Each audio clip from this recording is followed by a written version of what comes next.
আমাদের মাঝে গৌরনদী থেকে যুব দলের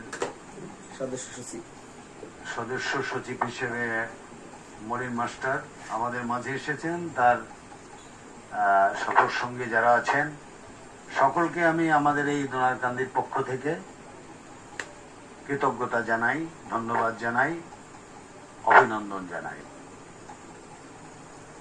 বিষয় হলো যে বাংলাদেশে আমরা এতটা শান্তিতে আছি, সেই শান্তিপূর্ণ পরিবেশটাকে কিছু কিছু ইমোশনাল যে বাক্যবান যাকে বলে, আবেগপ্রবণ কিছু কথা, আবেগপ্রবণ কিছু রাজনৈতিক প্রভাকাণ্ডা আমাদের এই যে একটা এলাকার যে সম্প্রীতি সুলভ পরিবেশ এটাকে বিঘ্নিত করে। মূলত এটা তো বাস্তবতা না। আমি একটি কঠিন বাস্তবতার কথা বলি, যেটা আমরা প্রত্যেকে অনুভব করি, প্রত্যেকে উপভোগ করছি, অধিকার ভোগ করছি।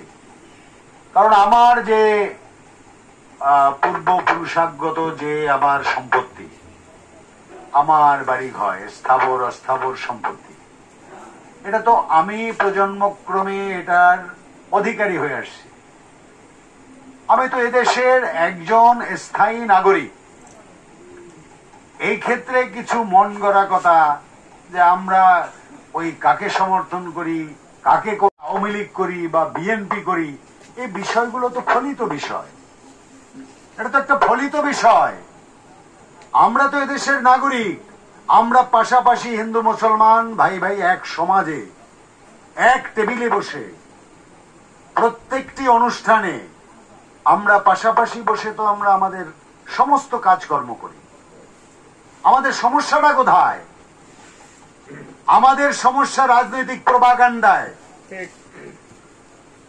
কারণ আমরা যতটা শান্তিপূর্ণ অবস্থানে আছি সেইটাকে ইনফ্লুয়েন্সিভ কিছু কিছু কথা বলে বিভিন্ন রাজনৈতিক দল তাদের ফায়দা লোটার জন্য কিছু কিছু কথা বলে, যেটা পরীক্ষিত সত্য কথা। কারণ এর আগে আওয়ামী লীগ ক্ষমতায় ছিল, আমাদেরকে তাদের পাশে পাশে কাছে কাছে থাকতে হয়েছে। সেখানেও একটা রিউমার ছিল আমরা বিএনপি করি।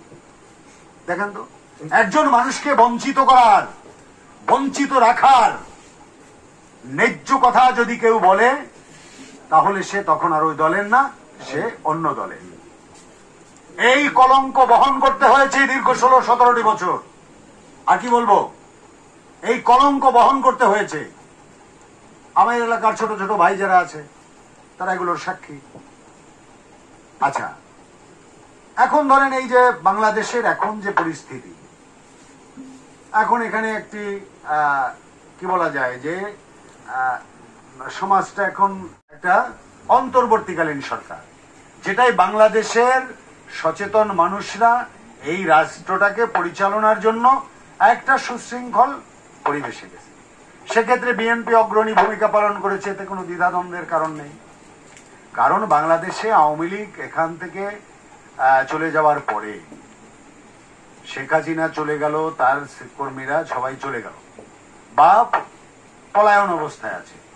এরপরেই দেশের যেটুকু সুশৃঙ্খল, কারণ আমরা দোনারকান্দি গ্রামের কেউ তো অ্যাসাল্টেড হই নাই, আমাদের এই দোনারকান্দি গ্রামের কেউ তো কোন রকম কোনো বিপদের সম্মুখীন হয় নাই, তার কেউ কোনো কিছু হারিয়ে পর্যন্ত যায় নাই।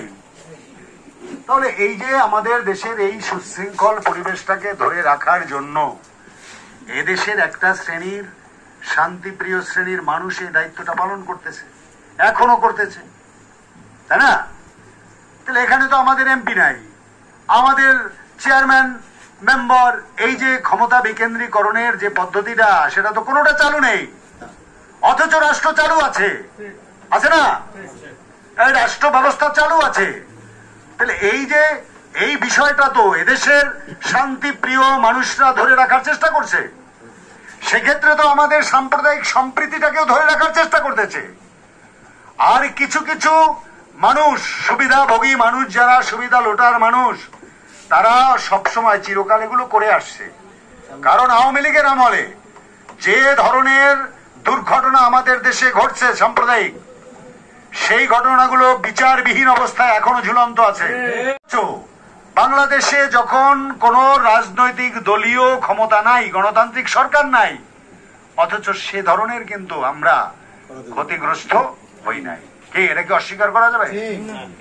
হ্যাঁ, এ কথা আমরা অস্বীকার করতে পারবো না। কারণ আমরা এই যে পাশাপাশি এই যে ভাই ভাই যারা আছে, এই যে জলিল, এই যে জলিল, এই যে আছে, এই যে এরা মনিটরিনেরা আছে এলাকার, এরা সকালবেলা এখানে এসে চা খায়, সে আমার বাড়ির পাশে চলে যায়, আমি তাদের সাথে চলে যাই, যে যেখানে নিয়ে যায় আমরা নির্দ্বিধায় এক ঘরের মানুষের মতো আমরা চলাফেরা করতেছি। তাহলে এই যে বিষয়গুলো, এই বিষয়গুলোকে প্রাধান্য দিয়েই কিন্তু আমরা এখনো ভালো আছি নাকি?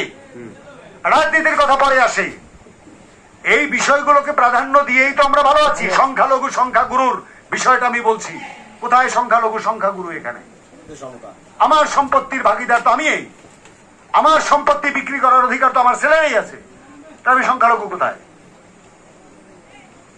আমরা এই ইমোশনাল একটা গ্রাউন্ড এমন ভাবে তৈরি করে ফেলেছি যেখানে এটা এখন একটা প্রচলিত তথাকথিত বক্তব্য, ফুলঝুরি দেওয়া বক্তব্যে পরিণত হয়েছে। এটা যেন করুণার দান, মানে রাজনৈতিক দলের বক্তব্যের একটা করুণার দান হয়ে গেছে। আসলে করুণার দান হিসেবে আমরা এখানে রাষ্ট্রীয় ভাবে নেই। রাষ্ট্র আমাদেরকে গণতান্ত্রিক অধিকার দিয়ে দিচ্ছে, রাষ্ট্র আমাদের সম্পত্তির অধিকার দিচ্ছে, রাষ্ট্র আমাকে নাগরিক অধিকারের। কিন্তু এই রাজনৈতিক যে ক্লপসিক্যাল যে কি বলা যায় এটাকে, ডিপ্লোমেসি, এই যে ক্লপসিক্যাল ডিপ্লোমেসি, এই ডিপ্লোমেসিটাই আমাদের দেশের এই রাজনৈতিক অঙ্গনটাকে অস্থির করে। আর কিছু কিছু সুবিধাভোগী মানুষ ক্ষমতায় গিয়ে স্বজন তোষণ করে বড়লোক হয়, কোটিপতি হয়, দেশে বিদেশে টাকা নিয়ে যায়। এ দেশের সাধারণ মানুষ সাধারণ থাকে, এ দেশের খেটে খাওয়া মানুষ খেটে খাওয়া মানুষই থাকে। এ দেশের শিক্ষা প্রতিষ্ঠানের দিকে কোনো লক্ষ্য নেই। এ দেশের মানুষ বড় কিছু হবে, এই দেশে প্রযুক্তি এটা শক্তিশালী হোক, এইটা আমরা কেউ চাই না। এই দেশের একটি ছেলে এই দেশের গ্রামের স্কুল থেকে পড়ে সে একজন ডাক্তার ইঞ্জিনিয়ার হয় না? এখনো হয় না? তাহলে যদি হয়, তাহলে এই দেশের আমাদের রাজনীতিটা এমন হতে পারে না যে আমাদের অঞ্চল ভিত্তিক বিকশিত রাজনীতি এই দেশের প্রত্যেকটি আগামী প্রজন্মের সন্তানদেরকে এই দেশের দায়িত্ব পালন করার মতো ক্ষমতাসীন করে তুলুক। পরনির্ভরশীল প্রযুক্তির উপরে আমরা আর বাঁচতে চাই না। এই ধরনের রাজনীতি আমরা চাই। তাহলে আজকে কি বিএনপি, কি আওয়ামী লীগ? আজকে আমাকে ওই বিএনপির দোষ দেওয়া হবে আওয়ামী লীগের আমলে, আবার বিএনপির আমলে আওয়ামী লীগ বলে দোষ দেওয়া হবে। এই দোষাদোষির মধ্যে আমরা নেই। আমরা বলিষ্ঠভাবে আত্মপ্রকাশ করতে চাই, আমরা বলিষ্ঠভাবে নিজের স্বাধীনতা মত প্রকাশ করতে চাই। আমরা বিএনপির রাজনৈতিক কর্মকাণ্ডের স্থানীয় নেতৃবৃন্দের কোনো সমস্যা ত্রুটি বিচ্যুতি থাকলে আমরা সেটা সম্পর্কে অভিযোগ জানাতে চাই।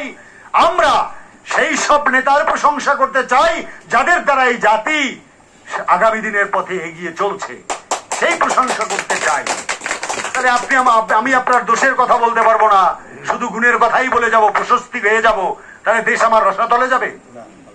এই দেশকে রক্ষা করার জন্য যদি আমাদের দেশে কোথাও কোন নেতার দ্বারা কেউ ক্ষতিগ্রস্ত হয়, সেটার অভিযোগ জানানোর আমার জায়গা থাকতে হবে।